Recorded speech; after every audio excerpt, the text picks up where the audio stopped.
Most folks think about seafood when they sit down for a nice dinner, maybe with a little lemon and some melted butter. But what we don't often think about is the person who caught that fish. Let me tell you, fishing isn't just a relaxing hobby with a bobber and a worm.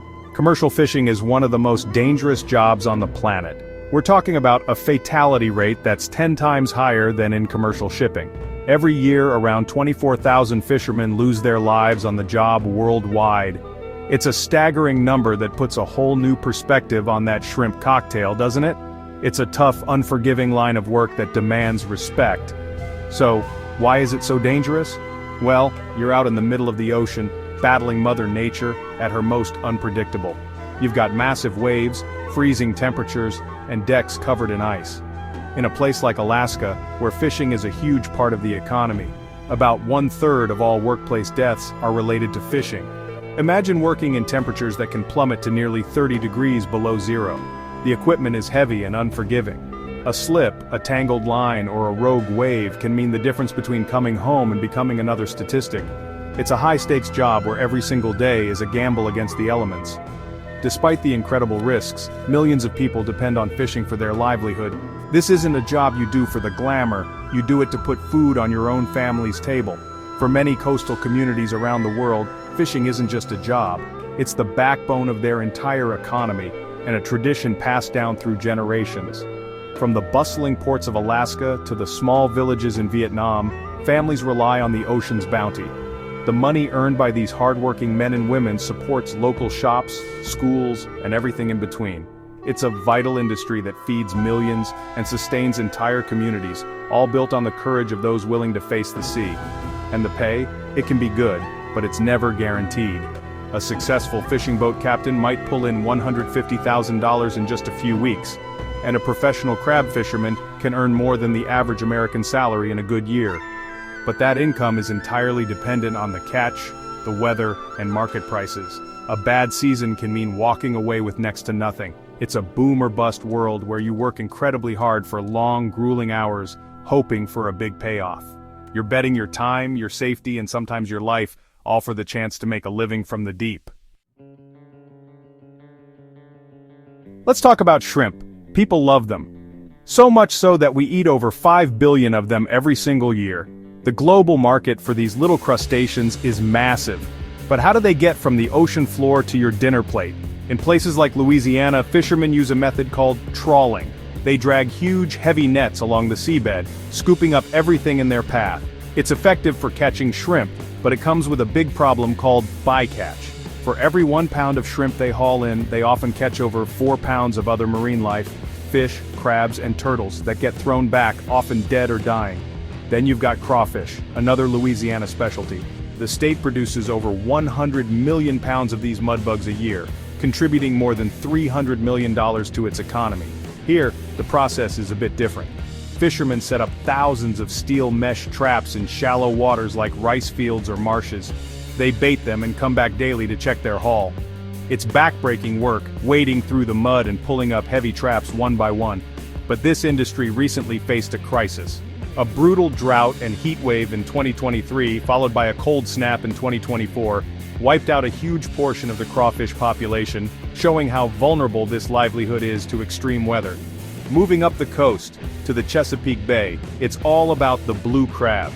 During the peak season from September to November, crabbers are out on the water before sunrise. A single crew member can manage up to 1,500 crab pots, which are large wire cages connected in long lines. They pull up about 500 of these pots a day, sorting through the catch and measuring each crab to make sure it's big enough to keep. Unfortunately, the blue crab population has been struggling. Pollution has created dead zones with no oxygen in the bay, and invasive predators are taking their toll, making it harder and harder for crabbers to make a living. Of course, there's a whole world of other seafood out there. In Alaska, fishermen chase after salmon, providing 95% of the supply for the entire United States.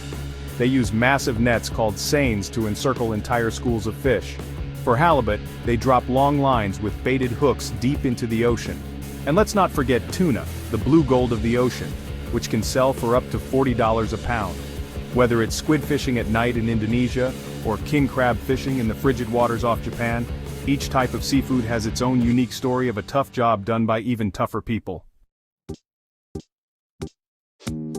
Fishing methods vary as much as the fish themselves. In many parts of the world, modern commercial fishing relies on powerful boats and massive nets. Trawling, as we mentioned with shrimp, is a common method where a boat drags a funnel-shaped net through the water or along the bottom. Another method is purse seining, used for catching fish that swim in schools like salmon or tuna. A boat surrounds the school with a large wall of netting and then pulls the bottom of the net closed, like a drawstring purse, trapping everything inside. These methods are efficient for catching large quantities of fish, but they can be controversial due to their environmental impact. In contrast, you have traditional methods that have been used for centuries and are often much more selective. In the Mekong Delta of Vietnam, for example, some fishermen still catch shrimp by hand in shallow lagoons. It's a community event, far safer and more sustainable than industrial trawling. Another classic technique is rod and reel fishing.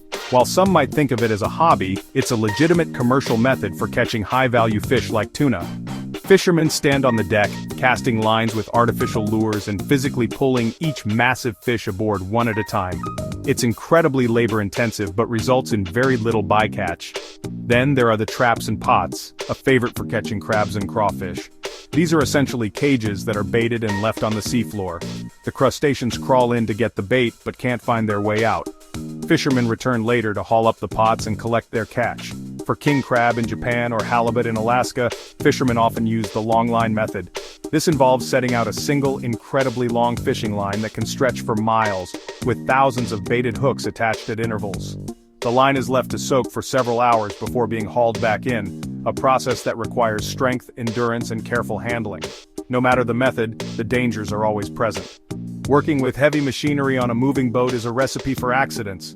Winches can malfunction, lines can snap under tension, and nets can get snagged on the seabed, threatening to pull a boat under. The physical toll is immense, with long hours of repetitive, strenuous labor in all kinds of weather. Fishermen must be mechanics, navigators, and weather forecasters all in one. They have to know their gear inside and out, because out at sea there's no one to call for help. It's a job that demands a unique combination of skill, bravery, and a little bit of luck. The fishing industry is facing a perfect storm of challenges that threatens its very future. One of the biggest problems is the decline in fish populations. Overfishing, pollution, and the destruction of marine habitats have taken a heavy toll on the ocean's resources. In the Chesapeake Bay, the blue crab population is at one of its lowest levels in history. In the Pacific, the halibut supply for 2025 is expected to drop significantly. When there are fewer fish to catch, fishermen have to work longer and travel farther, burning more fuel and money for a smaller return. It's a vicious cycle that puts immense pressure on both the environment and the people who depend on it. On top of that, climate change is throwing another wrench in the works. Unpredictable weather patterns like the drought and heat that devastated the Louisiana crawfish industry are becoming more common. Warmer ocean temperatures can cause fish to migrate to new, deeper waters, making them harder to find and catch. In places like Indonesia, fishermen now face around 10 tropical storms a year, making their already dangerous job even riskier. These environmental shifts are not just abstract problems. They have real immediate consequences for the men and women who make their living on the water, turning a tough job into a nearly impossible one. The economics of fishing are also becoming more complicated. Fishermen are often at the mercy of global markets with prices that can fluctuate wildly. A tariff dispute between the United States and Canada, for example, can disrupt the entire halibut supply chain and cause prices to swing. In Indonesia, squid fishermen sometimes sell their catch for so little, around $10 for 4 pounds, that they actually lose money after paying for fuel and supplies.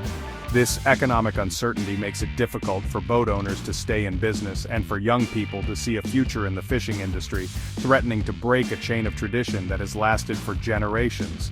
So what does the future hold? It's clear that things need to change. There's a growing movement towards more sustainable fishing practices that can help fish populations recover and reduce environmental damage. This could mean stricter catch limits, protected marine areas, and a shift towards more selective fishing methods that reduce bycatch. Technology might also play a role, with better tools for tracking fish stocks and predicting weather. The job will likely always be dangerous, but the goal is to make it a sustainable one, for the ocean and for the hard-working families who depend on it. The next time you enjoy a piece of fish, take a moment to remember the story behind it.